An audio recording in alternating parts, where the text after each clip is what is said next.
Hi hello ಎಲ್ಲರಿಗೂ ನಮಸ್ಕಾರ. Welcome to Venki Pooja's recipes. Okay, ಇವತ್ತು ನಾವು ಏನು ಮಾಡಕ್ಕೆ ಹೊರಟಿದ್ದೀವಿ ಅಂದರೆ ಏನು ಮಾಡಕ್ಕೆ ಹೊರಟಿದ್ದೀವಿ ಹೇಳ್ಬಿಡು ನೀನೇ. ಇವತ್ತು ನಾವು ಕ್ರಿಸ್ಪಿ ಫ್ರೈಡ್ ಎಗ್ ಮಾಡ್ತಾ ಇದ್ದೀವಿ. ಓಕೆ, ಇದಕ್ಕೆ ಬೇಕಾಗಿರೋಂಥ ಸಾಮಗ್ರಿಗಳನ್ನ ತೋರಿಸ್ತೀನಿ ಬನ್ನಿ. ಮೊದಲನೇದಾಗಿ ಎಗ್ ಬೇಕು. ಈ ಬಾಯ್ಲ್ಡ್ ಎಗ್ ತೊಗೊಂಡಿದ್ದೀನಿ ನಾನು. ಇದು ಯೆಲ್ಲೋ ಕಲರ್ ಸಪ್ರೇಟ್ ಮಾಡ್ಕೊಂಡಿದ್ದೀನಿ ಮತ್ತು ವೈಟ್ ಸಪ್ರೇಟ್ ಮಾಡ್ಕೊಂಡಿದ್ದೀನಿ. ಮತ್ತು ಕೊತ್ತಂಬರಿ ಸೊಪ್ಪು, ಮಯೋನೀಸು ನಾವೇ ಮಾಡ್ಕೊಂಡಿರೋಂಥ ಮಯೋನೀಸ್ ಇದು, ಮತ್ತು ಮೈದಾ, ಪೆಪ್ಪರ್ ಪೌಡರು, ಉಪ್ಪು, ಖಾರದ ಪುಡಿ, ಒಂದು ಎಗ್ಗು, ಬ್ರೆಡ್ ಕ್ರಮ್ಸು, ಚೀಸು. ಇದನ್ನು ಹೇಗೆ ಮಾಡೋದು ಅಂತ ತೋರಿಸ್ಕೊಡ್ತೀನಿ ಬನ್ನಿ. ಈಗ ಒಂದು ಪ್ಲೇಟ್ ತೊಗೊಂಡಿದ್ದೀನಿ. ಈ ಪ್ಲೇಟ್ಗೆ ಮೈದಾ ಹಸಿಟ್ಟು, ಖಾರದ ಪುಡಿ ಮತ್ತು ರುಚಿಗೆ ತಕ್ಕಷ್ಟು ಉಪ್ಪು ಮತ್ತು ಪೆಪ್ಪರ್ ಪೌಡರು, ಸೊ ಅದು ಹಾಕ್ಕೊತಾ ಇದ್ದೀನಿ. ಇವಾಗ ಇಷ್ಟು ಹಾಕ್ಕೊಂಡ್ವಲ್ಲ, ಇದನ್ನು ಸ್ವಲ್ಪ ಕಲಿಸ್ಕೊಂಬಿಡೋಣ. ಇದು ನೀವು ಸ್ನ್ಯಾಕ್ಸು ಸಂಜೆ ಹೊತ್ತು ಮಕ್ಕಳಿಗೆ ನೀವು ಮಾಡ್ಕೊಂಡು ತಿನ್ಬೋದು, ತುಂಬ ಚೆನ್ನಾಗಿರುತ್ತೆ. ಓಕೆ, ಇವಾಗ ಇದು ಕಲಿಸ್ಕೊಂಡಿದ್ದೀನಿ. ಇದನ್ನು ಸ್ವಲ್ಪ ಸೈಡಲ್ಲಿ ಇಟ್ಬಿಡೋಣ ಒಂದು 2 ನಿಮಿಷ. ಇವಾಗ ನಾವು ಇದು ಎಲ್ಲೋ ಸಪ್ರೇಟ್ ಮಾಡ್ಕೊಂಡಿದ್ವಲ್ಲ, ಇದರಲ್ಲೇ ಮಸಾಲೆ ಮಾಡಬೇಕು. ಇದಕ್ಕೆ ನಾನು ಏನೇನು ಹಾಕ್ತೀನಿ ಅಂತ ತೋರಿಸ್ತೀನಿ ಬನ್ನಿ. ಇವಾಗ ಮೊದಲನೇದಾಗಿ ಎಲ್ಲೋ, ಇದಾದಮೇಲೆ ಇದಕ್ಕೆ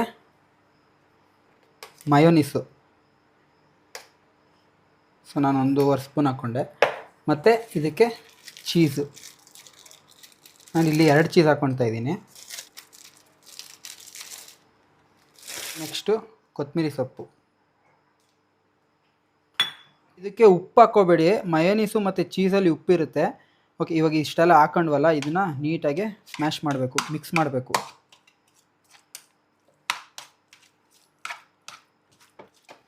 ನೋಡಿ, ಇವಾಗ ಇದು ಚೆನ್ನಾಗಿ ಸ್ಮ್ಯಾಶ್ ಆಗಿದೆ. ಓಕೆ, ಇದು ಮಸಾಲೆ. ಇದು ಏನಕ್ಕೆ ಹೆಂಗೆ ಹಾಕೋದು ಅಂದ್ಬಿಟ್ಟು ನಾನು ಫಸ್ಟು ಇವಾಗ ತೋರಿಸ್ತೀನಿ ಬನ್ನಿ. ಇವಾಗ ಎಗ್ನ ಕೋಟ್ ಮಾಡ್ಕೊಬೇಕು. ಫಸ್ಟು ಎಗ್ ತೊಗೊಬೇಕು, ಒಂದು ಎಗ್ ವೈಟು. ಅದನ್ನು ಮೈದಾ ಕೋಟಿಂಗ್ ಮಾಡ್ಕೊಳ್ಳಿ, ಮೈದಾಕ್ಕೆ ಹಾಕ್ಬಿಟ್ಟು ನೀಟಾಗಿ. ನೆಕ್ಸ್ಟು ಮಿಕ್ಸ್ ಮಾಡಿಟ್ಟಿರೋ ಎಗ್ಗಿಗೆ ಹದ್ಕೊಂಡು ನೀಟಾಗಿ ಅದನ್ನು ಕೋಟಿಂಗ್ ಮಾಡ್ಕೊಳ್ಳಿ. ಅದಾದಮೇಲೆ ಬ್ರೆಡ್ ಕ್ರಮ್ಸ್ ಹಾಕ್ಕೊಳ್ಬೇಕು ನೀಟಾಗಿ.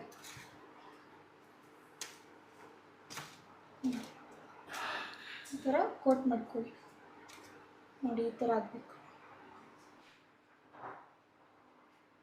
ಇವಾಗ ನೋಡಿ, ಕೋಟಿಂಗ್ ಆಗಿದೆ, ಕೋಟಿಂಗ್ ಎಲ್ಲ ನೀಟಾಗಿ ಆಗಿದೆ. ಈಗ ಎಣ್ಣೆಗೆ ಹಾಕಿ ಡೀಪ್ ಫ್ರೈ ಮಾಡ್ಕೋಬೇಕು. ಇದು ಮಾಡಿಕೊಂಡು ಆಮೇಲೆ ತೋರಿಸ್ತೀನಿ ನಿಮಗೆ. ಇದು ಮಸಾಲೆ ಮಾಡ್ಕೊಂಡಿದ್ದೀವಲ್ಲ ನಾವು, ಅದು ಯಾವ ಥರ ಹಾಕೋದು ಅಂದ್ಬಿಟ್ಟು.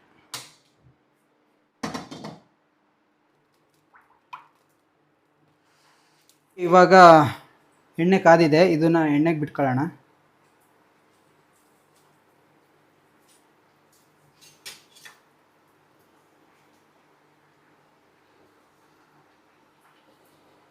ಓಕೆ, ಈಗ ಇದು ಸ್ವಲ್ಪ ಫ್ರೈ ಆದಮೇಲೆ ಮತ್ತೆ ತೋರಿಸ್ತೀನಿ ನಿಮಗೆ. ನೀವು ಆರಾಮಾಗಿ ಮಕ್ಕಳಿಗೆ ಸಂಜೆ ಹೊತ್ತು ಆರಾಮಾಗಿ ಮಾಡ್ಕೊಡ್ಬೋದು ಇದನ್ನು. ಮಕ್ಕಳು ಊಟ ಮಾಡಲ್ಲ, ಅದು ಮಾಡಲ್ಲ, ಇದು ಮಾಡಲ್ಲ ಅಂತಾರಲ್ಲ, ಈ ಥರ ಎಲ್ಲ ಮನೇಲೇ ಮಾಡಿಕೊಡಿ. ಇದನ್ನು ಆರಾಮಾಗಿ ನೀವು ಮನೇಲೇ ಮಾಡಿಕೊಟ್ರೆ ಆರಾಮಾಗಿ ಅವೇ ತಿಂತವೆ. ನಮಗೆ ಬೇಕು, ಇನ್ನೂ ಬೇಕು ಅಂದ್ಕೊಂಡು ತಿಂತವೆ. ನಿಜವಾಗ್ಲೂ ತುಂಬ ಪ್ರೋಟೀನು ಇರುತ್ತೆ ಇದರಲ್ಲಿ. ಜಂಕ್ ಹೆಲ್ದಿ ಸ್ನ್ಯಾಕ್ಸ್ ಥರ ಇದು. ಮಯೋನೀಸ್ ನಾವು ಮನೇಲೇ ಮಾಡಿರೋದು, ಅದ್ರದ್ದು ರೆಸಿಪಿ ತೋರಿಸಿದ್ದೀವಿ. ಹೌದು, ಅದನ್ನು ಹಾಕ್ತೀವಿ. ಇದಾದ್ಮೇಲೆ ಅದು ಹಾಕ್ತೀವಿ. ಬೆಂದಿದೆ, ಇದು ತೆಗಿತಾ ಇದ್ದೀನಿ. ಇವಾಗ ಎಗ್ಸ್ನ ಫ್ರೈ ಮಾಡಿ ಆಗಿದೆ ನೋಡಿ. ಇದಕ್ಕೆ ಇವಾಗ ಈ ಮಸಾಲೆ ಇದೆಯಲ್ಲ, ಈ ಮಸಾಲೆನ ಮಾಡ್ಬೇಕು ಅದ್ರೊಳಗೆ. ನೋಡಿ, ತೋರಿಸ್ತೀನಿ ನಾನು ಇವಾಗ.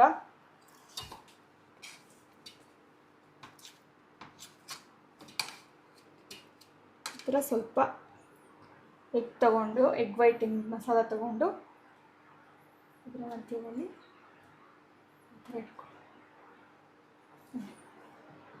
ಇಟ್ಕೊಂಡು ನೆಕ್ಸ್ಟು ಇದ್ರ ಮೇಲೆ ಸ್ವಲ್ಪ ಕೊತ್ತಂಬರಿ ಸೊಪ್ಪು, ಈ ಥರ ಎಲ್ಲನೂ ಮಾಡಿಬಿಟ್ಟು ನಿಮಗೆ ಎಲ್ಲದಕ್ಕೂ ಫಿಲ್ ಮಾಡಿಬಿಟ್ಟು ನಿಮಗೆ ಲಾಸ್ಟಿಗೆ ತೋರಿಸ್ತೀನಿ. ಘಮ ಘಮ ಅಂತ ನಿಜವಾಗ್ಲೂ ಸಖತ್ತಾಗಿ ಬಂದಿದೆ. ಈ ಥರ ಮಾಡಿಕೊಡಿ. ನಿಮ್ಮ ಮಕ್ಕಳು ಆಗಲಿ, ನಿಮ್ಮ ಯಾರೇ ಆಗಲಿ, ರಿಲೇಟಿವ್ಸು, ನಿಮ್ಮ ಗಂಡ ಹೆಂಡತಿ, ಯಾರಿಗೆ ಆಗಲಿ ಮಾಡಿಕೊಡ್ರಿ, ಸಖತ್ತಾಗಿ ಬ್ಯಾಟಿಂಗ್ ಮಾಡ್ತಾರೆ, ತಿಂತಾರೆ. ಸಖತ್ ಇಷ್ಟ ಆಗುತ್ತೆ. ಎಲ್ದಿನೂ ಅಷ್ಟೇ, ಎಲ್ಲ ಮನೇಲೇ ಮಾಡಿರೋದಲ್ವ. ಸಿಂಪಲ್ ರೆಸಿಪಿ ನಿಜವಾಗ್ಲೂ. ಇದು ಮಾಡಿ ತಿನ್ನಿ. ಇವಾಗ ಟೇಸ್ಟ್ ಮಾಡಿ ನೋಡೋಣ ಬನ್ನಿ. ಓಕೆ ಕ್ರಿಸ್ಪಿ ಫ್ರೈಡ್ ಎಗ್ನ ಮಾಡಿ ತಂದು ಕೊಟ್ಟವ್ರೆ. ಲಾಸ್ಟ್ ಟೈಮ್ ಆ್ಯಕ್ಚುಲಿ ಮಾಡಿದ್ರು ಇವರು, ಅದು ಸಕ್ಕತ್ತಾಗಿತ್ತು ಅವಾಗ. ಅದಕ್ಕೆ ಇದನ್ನು ಮಾಡೋರೆ. ಟೇಸ್ಟ್ ಮಾಡಿ ನೋಡ್ತೀನಿ. ಫಸ್ಟು ಮಯೋನೀಸ್ ಹಾಕಳ್ದೆ ತಿನ್ನಮ್ಮ.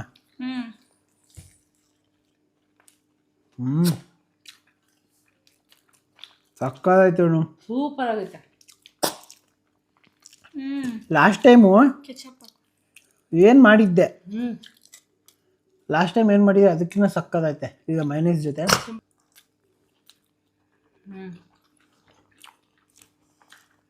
ಮಾಡ್ಕೊಳ್ಳಿ, ತಿನ್ಕೊಳ್ಳಿ, ಚೆನ್ನಾಗಿದೆ. ಸೂಪರ್. ನಿಜರು ಮಕ್ಕಳಿಗೆ ಈವ್ನಿಂಗ್ ಟೈಮಲ್ಲಿ ಈ ಥರ ಮಾಡಿಕೊಟ್ಬಿಟ್ರೆ ತಿಂತಾರೆ ಅಂದರೆ ಇಷ್ಟು ಮಕ್ಕಳು ಫುಲ್ ಒಬ್ಬರೇ ತಿಂತಾರೆ. ಚೆನ್ನಾಗಿ ಈ ಟೈಮಲ್ಲಿ ಚೆನ್ನಾಗಿ ಆಟಾಡ್ಕೊಬಂದು. ಮತ್ತು ಇದೇನಂದರೆ ತುಂಬ ಚೆನ್ನಾಗೈತಪ್ಪ. Protein egg. ಸೊ ಮಕ್ಕಳಿಗೆ ಪ್ರೋಟೀನು ಎಗ್ಗು. ಕೆಲವು ಮಕ್ಕಳು ಎಗ್ಗೇ ತಿನ್ನಲ್ಲ. ಈಗ ಎಕ್ಸಾಂಪಲ್ಗೆ ನಮ್ಮ ಅಣ್ಣನ ಮಕ್ಕಳೇ ತಿನ್ನಲ್ಲ, ವರ್ಷನೂ ತಿನ್ನಲ್ಲ, ಅಥರ್ವನೂ ತಿನ್ನಲ್ಲ. ಸೊ ಅವ್ರಿಗೆ ಈ ಥರ ಮಾಡಿಕೊಟ್ಬಿಟ್ರೆ ಆರಾಮಾಗೆ ಪ್ರೋಟೀನು. ಸಕ್ಕದಾಯ್ತು ನಿಜವಾಗ್ಲೂ ಮಾಡ್ಕೊಳ್ತೀನಿ. ತಿನ್ನಿ. ನಾನು ತಿಂತೀನಿ. ಓಕೆ, ಎಲ್ಲರೂ ಕ್ರಿಸ್ಪಿ ಫ್ರೈಡ್ ಎಗ್ನ ಮಾಡಿಕೊಂಡು ತಿಂದ್ಬಿಟ್ಟು ಕಮೆಂಟ್ಸಲ್ಲಿ ಹೇಳಿ ಹೇಗಾಗಿತ್ತು ಅಂತ ಹೇಳ್ಬಿಟ್ಟು ನೆಕ್ಸ್ಟ್ ಇನ್ನೂ ಒಂದು ಒಳ್ಳೆ ರೆಸಿಪಿನ ತೋರಿಸ್ತೀವಿ. ಅಲ್ಲಿವರೆಗೂ bye bye, take care, love you all.